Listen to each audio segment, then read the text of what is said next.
Good afternoon, everybody. Thank you for that kind introduction. And thank you, Sharon, for joining me today and for being at the Retail Summit.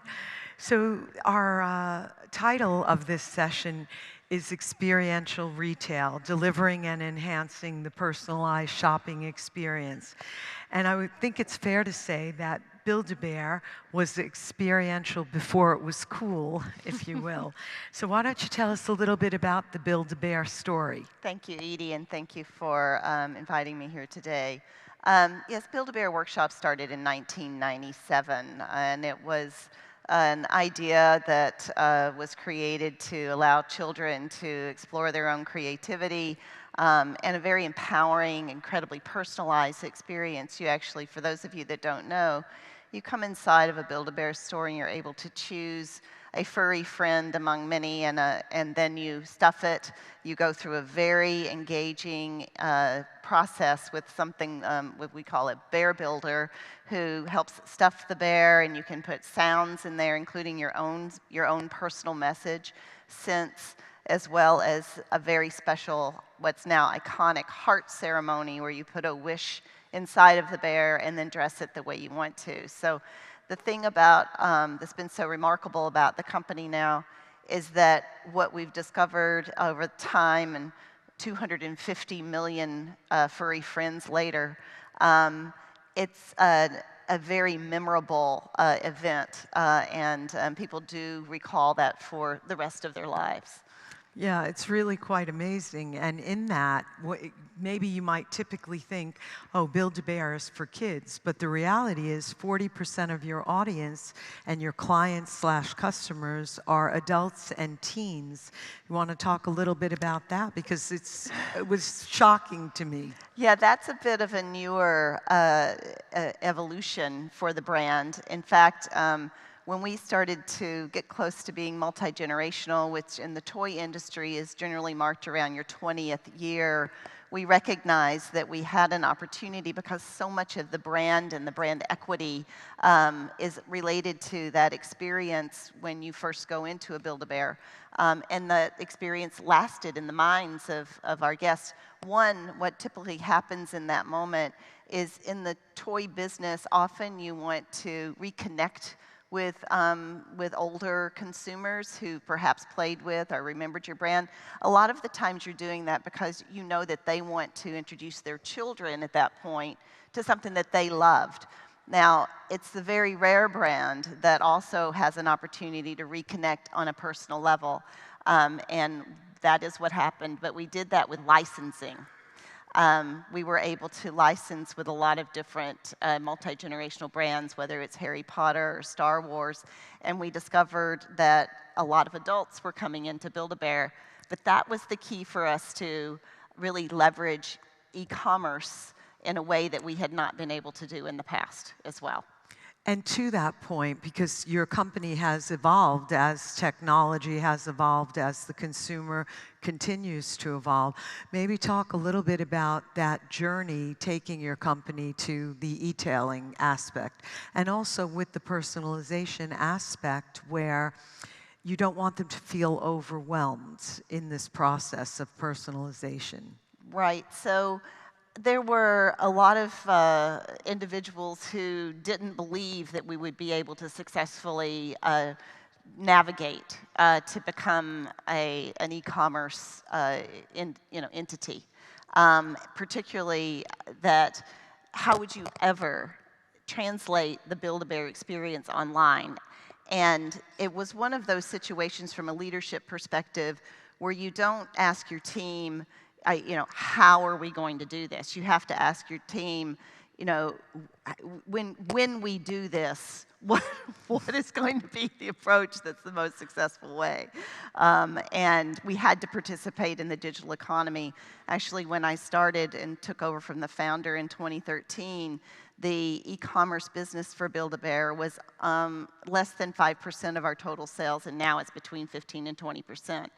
And one of the ways that we determined to do that was to focus more on expanding the addressable market to that older consumer, and for different reasons, gifting, and then also collectibles and affinity products. We actually set up and even a separate microsite called the Bear Cave, which is age-gated to make it feel sort of exclusive and special, where we have licenses from Deadpool bear to the Matrix bear. So things you just would not expect in the Bear Cave, which we call it that because it's a little bit darker and a little bit cooler, like a cave. So it gave us an interesting hook. We get a lot of PR because of that. But the connectivity to one, understanding that your in-store experience for us, which is very, again, personalized and highly engaging, is when usually consumers have their #1 experience with us, but how do you expand that lifetime value? And now we're able to do that by bridging the gap to this larger addressable market with the older consumer, which is primarily online. And I guess the online experience allowed you to expand globally in a more rapid, cost-effective manner. Would you say that's a fair assumption? Almost. Please, So, elaborate. yeah, because a lot of our international expansion is with franchises and partners, so they set up their own e-commerce business. We own and operate in the UK, Canada, and the United States.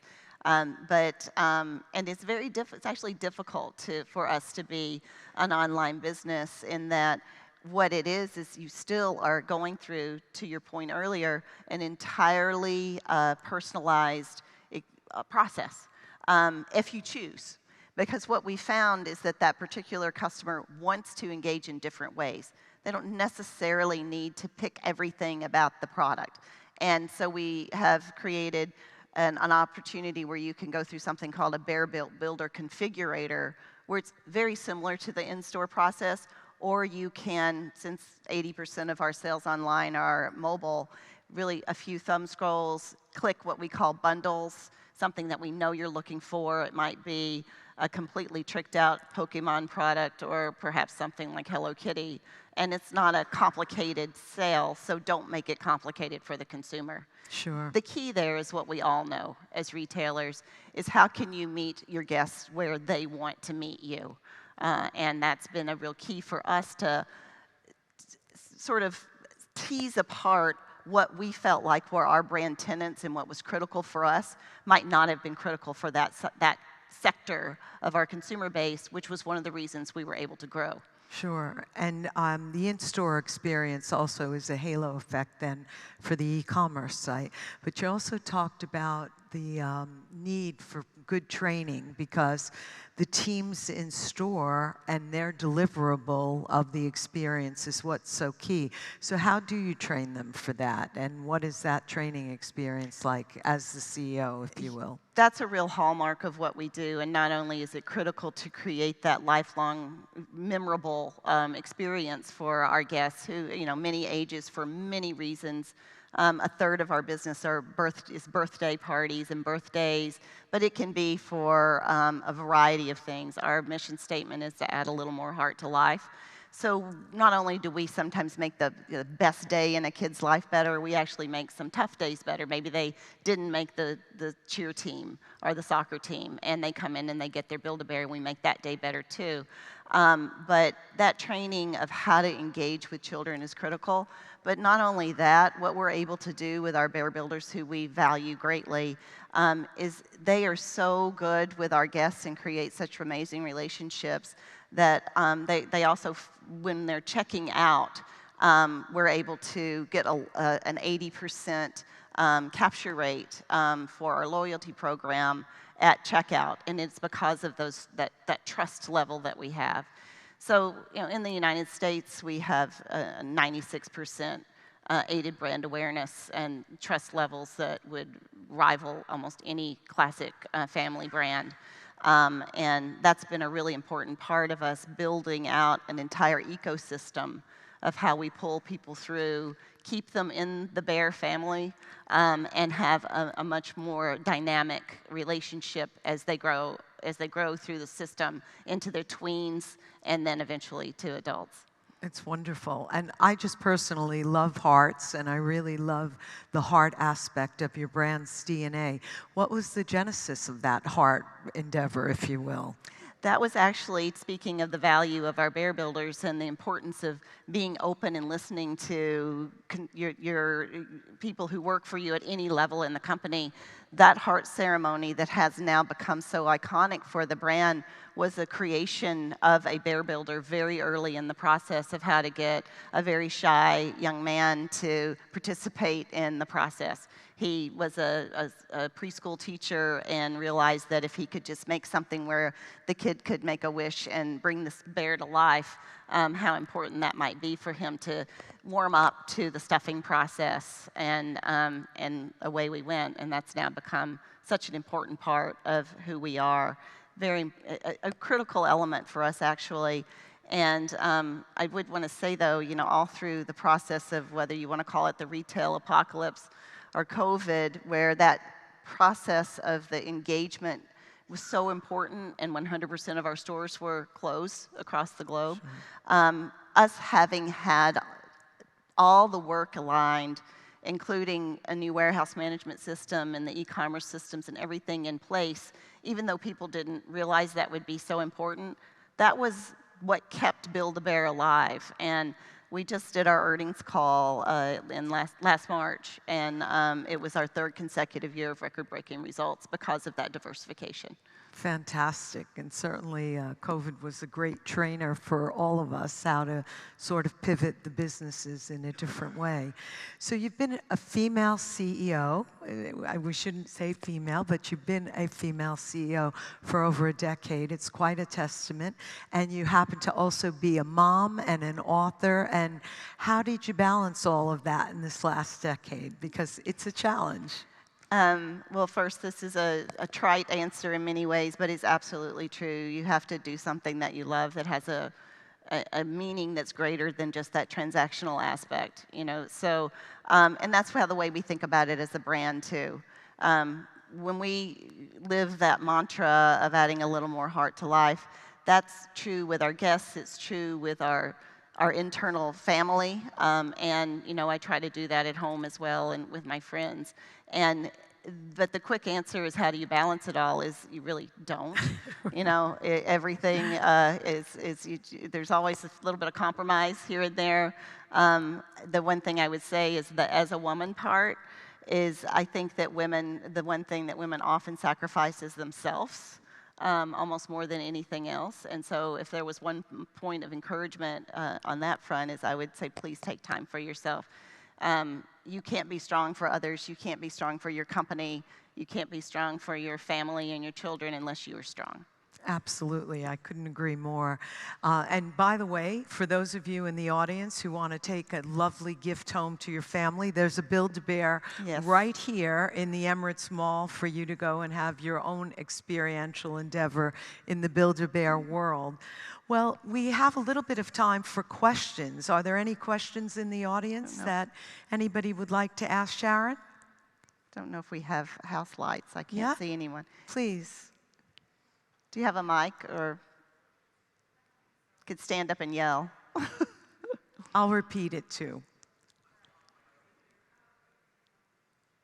Very inspiring. My son's first teddy bear was Build-A-Bear, and my daughter is chasing me for one right now. So I'm definitely going to come to you for a selfie so I can show it to her. My question is on when EDIE asked you about it's easier or maybe more economical for you to be online versus in the shop. You didn't really confirm that with a firm nod, and you said kind of. So I'm interested in understanding your reaction and how economically, what's the impact of being online versus in the shop, specifically from a financial perspective. Thank you. Yes, so those are two separate questions. What EDIE was asking me is about, there was an assumption that it was easier for us to roll out internationally in e-commerce. But it's not. But from an e-com perspective on the financials, they are actually, we're fairly agnostic because they're both very profitable for us. And one of the reasons why e-commerce in the United States and the UK, where we own and operate the facilities, are particularly profitable is because we don't have returns, which often in the fashion industry is one of the biggest challenges. Yeah. When you think about that, it makes sense. I mean, nobody makes a bear and then goes, no, I really don't want that anymore, and sends it back. So the fact that we don't have returns keeps us very efficient. Excellent. Thank you for the question. Any other questions for Sharon? And Sharon, any closing thoughts? Anything you'd like to leave the audience with? Well, we're, now that we've passed our 25th year and almost a $250 million furry friends, it's been such an interesting ride, having been there for over a decade and taking over from a founder. But it is an amazing experience, and thank you for sharing your personal story. It's one of those situations where it's really hardly ever am I anywhere that I don't hear a story, a heartfelt, wonderful, amazing story of how Build-A-Bear has woven itself into the lives of families. And that's a real honor. And the minute I get tired of hearing those stories is the minute I need to leave. But right now, it still makes my day. Well, Maya Angelou wrote, people will not remember what you say, but they'll remember how you made them feel. And clearly, this whole endeavor with the heart aspect of it, and who doesn't love a teddy bear? At the end of the day, you're making people feel great and creating new memories. So it's quite a testament, and I think it adds to the experiential value in a different way because of those memories. Well, thank you. Thank you, and thank you, Gary, and the whole Retail Summit team. It was great to have this opportunity to get to know you. And as I said, visit the Build-A-Bear at Emirates Mall. Yes, we have about 12 in this region. So, fantastic. I'm sure they would all love to have you there. Great. Thank you.